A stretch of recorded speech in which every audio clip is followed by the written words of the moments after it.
Thank you so much for staying with us on this amazing, amazing work as the edition of Wake Up Nigeria. Right now, I have a relationship right here with me, and in the person of Mr. Aderenle Onikosi, who is the founder and CEO of Conegelics Consulting International Limited, a company dedicated to people transformation. Onikosi now transcends the traditional consultant label. He is a publisher, author, trainer, and advocate, now weaving a tapestry of leadership excellence through diverse avenues. Now, his men's mentorship platform speaks on a bouquet of marriage issues and relationships. We will be discussing it right now. Healing in marriage doesn't mean the damage ever existed. Welcome to Wake Up Nigeria, sir. Thank you for having me. Good to have you here. Thank you. Amazing. Okay, so now we're talking about how healing doesn't mean the trauma or the problem never existed. Never existed. Now, first of all, let me delve a little into your expertise. As I mean, with everything you've done over the years, I'd like to know the story why you actually went into this particular field of like marriages, relationship, and being a consultant in this area. Okay, thanks for that. Okay, so, you know, sometime when you've not experienced something, you feel you're an expert.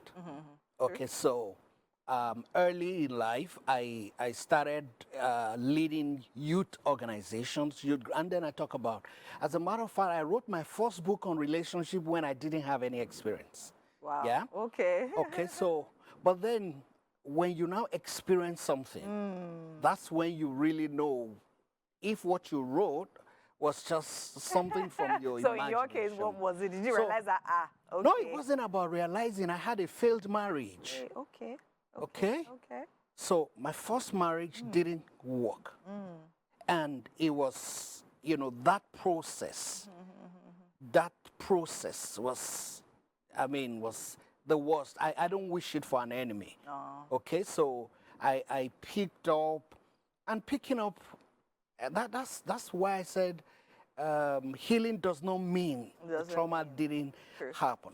And one of the challenges that I've seen around our climb is people just tell you, what is it, get over it. They don't just get over it. Yes. So such comments and statements actually do more damage, you know, to the victim in this, you know, instance, because you were not there. You didn't experience what they experienced, so you don't know. So don't tell them, no, it's okay. You just, no, it's not okay. Don't wave it off. Yeah, right? So that was my own experience. And it took me a long time to come out of it.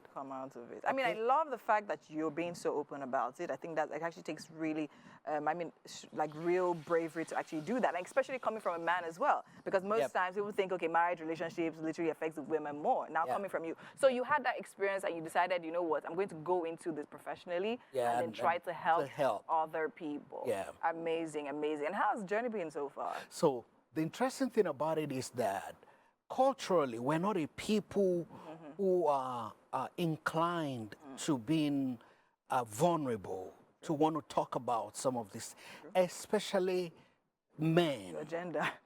Right? We don't. And I think one of the challenges is that in the helping industry that takes care of things like this, you have a lot of women who are there trying to help. And so the challenge is most times, and which is a challenge, that's why counseling and coaching are not the same thing. So that's why you don't find a lot of men in counseling. Because you don't want to go there and being tutored by another woman who feels like, you know, maybe a reflection of, maybe where you're coming from or your mother. Yes. Because that's usually the challenge with men. We don't like to be told what to do. And that's what counseling does. It gives you an advice. Yes, okay. Coaching doesn't advise you. True. So now let's go right into the top subject. So now why do you think it's necessary for people to always have it at the back of their minds that, see, despite the fact that you're healed or you're healing, the trauma still exists. Why is it necessary for people to actually have that right there? I think it's important so that people don't live in denial. This situation happened. Okay, so in the process, and that's also been, if you know, in my understanding, that's actually where self-care starts from. If you really care about yourself, you really want this process to you want to heal genuinely. You don't want to sweep it under the, you know, the rug and say, okay, no, I'm okay. You want to macho it up. No, that's nothing to macho. So it's there. The trauma, existed, but we want to find a way out of it, past it. right? And what happens with that is there has to be a structured path out of it.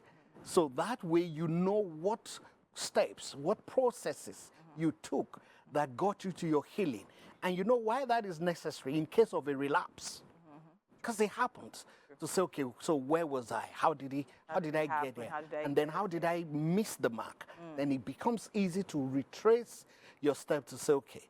And it's not an easy journey. Very true. Yeah. I can imagine that it's not. Okay, now when you're talking about healing, are we talking about healing? For instance, now you spoke about, having childhood traumas, maybe the way your mom was with it in the case of men and all of that, and then coming in, or you're talking more about probably like a healing from like a divorce now, or a broken relationship, or failed marriage, and things like that. Yeah. So the healing is in the light of your experience in a marriage. Okay. Some people have endured abuse for years.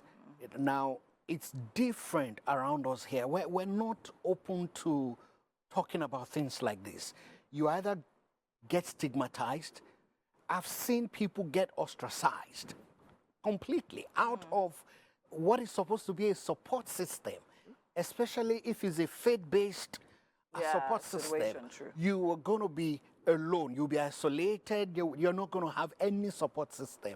And that is actually what increases the trauma and leads people to want to do things, to themselves, like self-harm, and say, look, I'm better off not being around here than being with this set of people or this kind of environment. All right. And so you see, people just want to, sometimes end it and say, no, there's no point here. Okay, so now moving past all of that and like trying to heal from all of this, right?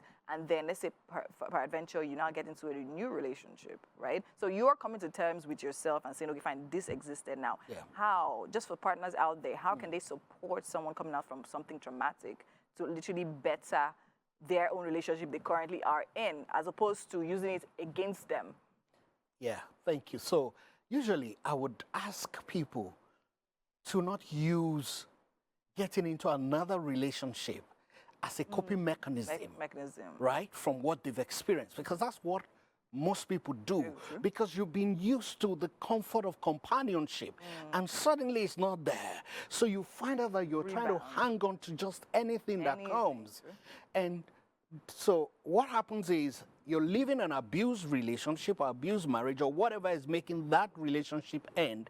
You're going to take all of your damaged self into the next relationship. It's going to reflect. So I always say, take some time to heal, to get yourself back, self-awareness, know who you are, what do you want. See, your life is beautiful enough without a man or a woman. Don't try to hang on and try to find validity for your life by being in a relationship. So heal. If you need to take a year, 2 years, it's okay. But get yourself. Otherwise, you're going to be creating another toxic relationship. True. Okay, so you find some people come into a new relationship, they start projecting their insecurities from the previous relationship, and you want to drive your new partner crazy with that. So it's usually a lot of problems. And people who are in a relationship with such a person, they must show a level of understanding and empathy. And then to help them walk through the process. Okay. Yeah. All right. Amazing. I think this actually has been a very, very holistic conversation, thinking about it. Yeah. Don't jump from one into another. Take your time, heal, and make sure that you're okay before you now probably get into another relationship. Thank you so much, sir. Definitely very insightful. And we'll definitely be taking another topic next week as we have you here again. Thank you so much for spending the morning with us. All right.